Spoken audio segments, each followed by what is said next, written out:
I nearly hit a cyclist on the Trans-Euro trail last year. It was completely my fault and it could have ended very badly.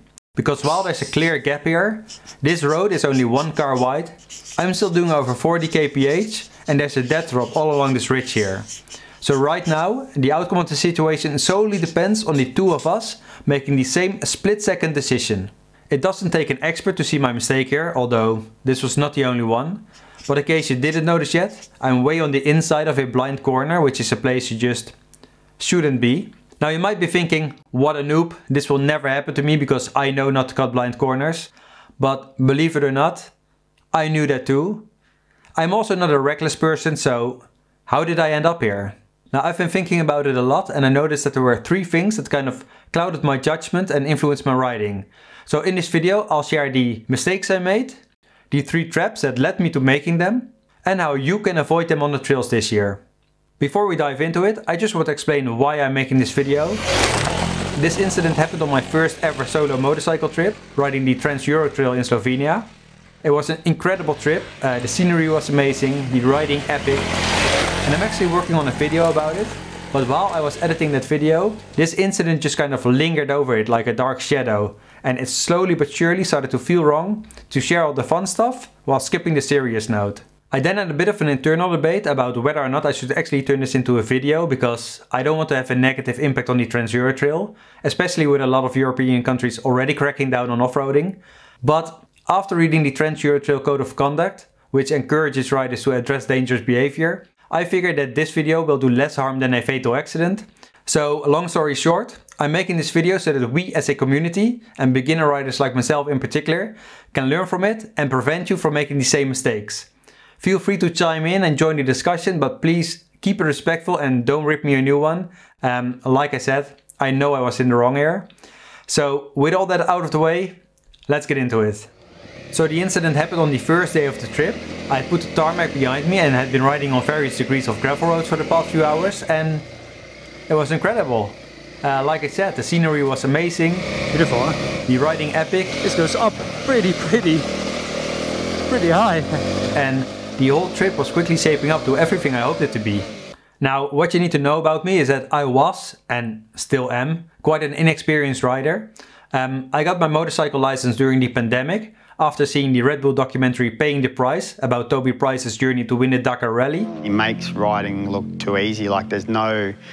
You just watch it and there's no trick to it. It's kind of like the bumps disappear when he rides through. Like you watch him go through a section and the bike doesn't move, he doesn't move.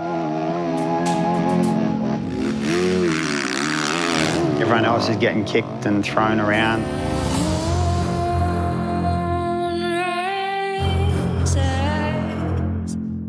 So I'm speaking to him. I love that film so much that right after this bit I paused the video to book my first lesson. So I really came into motorcycling with the sole intent to go off-roading and adventure riding. And after 2 years of like getting my license, buying my first motorcycle and learning the basics, this trip was my first ever motorcycle trip outside of the Netherlands. So I was excited, to say the least. Ah yes, so this is why we are here.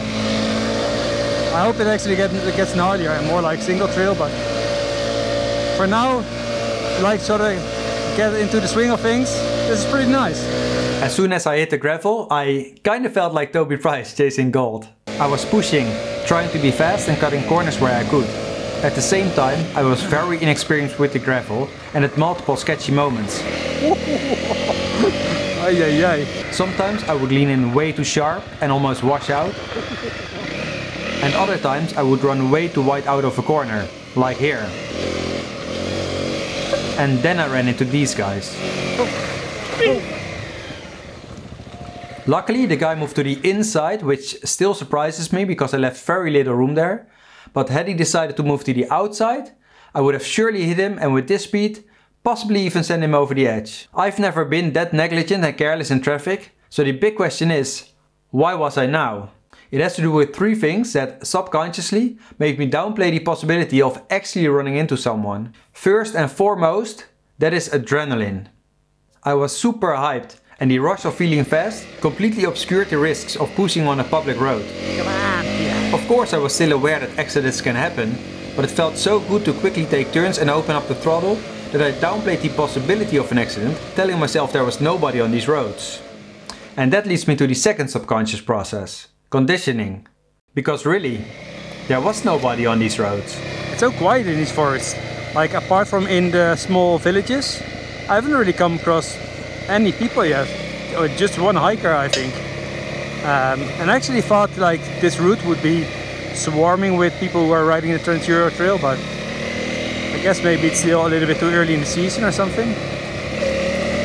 Oh well, that's nice for me, yeah? I mean, empty trails are the best trails, right? I had hardly come across anyone in the past few hours on the gravel. And that is also what led me to cut blind corners. Because it didn't immediately start with that. First it was open corners, then half blind, and when there appeared to be nothing all the time, I started cutting the blind corners as well. But no matter how many corners you can cut without running into someone, there's always a chance that you might in the next. Lastly, my riding was also influenced by fear. Not in the sense that I was scared, because I was actually feeling pretty confident, but of course I had noticed all these sketchy moments on the gravel. And with the dead drops along parts of the road, cutting a corner felt less risky than the immediate danger of sliding out next to a cliff. Ooh wee! That is deep. Now, I want to be very clear that I'm not using these things as excuses, but your state of mind really does have a big influence on your judgment and riding.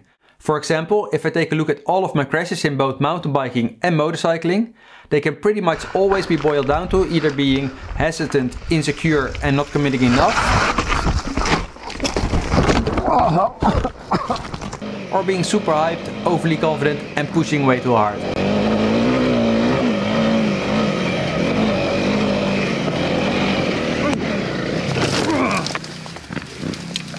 Fuck!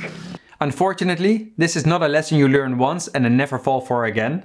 Just a few weeks after my Slovenia trip, I had a similar incident. I was riding with two friends and I was super hyped again, still feeling confident from all the riding I'd done. I was trying to keep up with my buddy on his KTM and following way too close, and when he missed a turn and braked, I almost ran into him.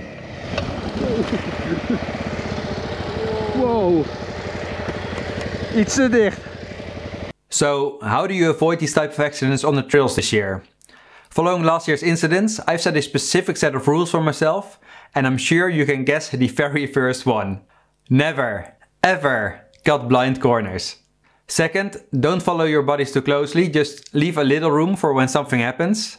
Third, know when to push and when to ride within your limits. Taking a bit of risk is cool, but risking others is not. So be aware of your surroundings.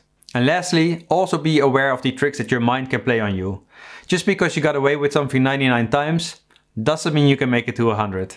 Now let me show you the full incident and what happened afterwards. So I'm riding up and then run right out of this corner because I was afraid to lean the bike in more and possibly slide out next to a steep drop. I then don't bother to steer back to my side of the road simply because I didn't think there'd be anyone around the corner. But then I see the cyclist. I just miss him, look back and see him making a hand gesture. I'm pretty sure it wasn't very nice. So I stopped to see if they're alright, but because I was pretty startled, it took me a minute to get off the bike, and by the time I walked up, these guys were out of sight. Here you can clearly see how steep the side of the road is, by the way. Falling down there could be really nasty. Ooh! Ay ay ay. Damn. Sorry guys. Ay ay ay. So, I have to keep my own side, I guess. Fuck. Ah, dat kan already, yeah. Oh, that could have been nasty.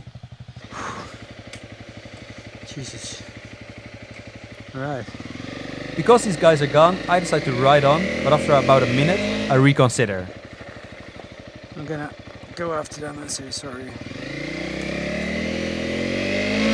I started chasing after them, but these guys were pretty fast and I couldn't find them anymore. These guys ride pretty fast.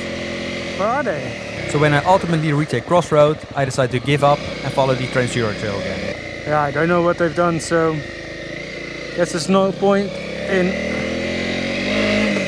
following further. But I'm really sorry for those guys. Damn. I hope this video has given you some insight into how quickly an accident can happen. So always need to pay attention. Huh? And that your state of mind can really influence your riding without you being aware of it. That was a bit of a wake-up call. For now, thank you so much for watching, and I'll see you next time. Ciao.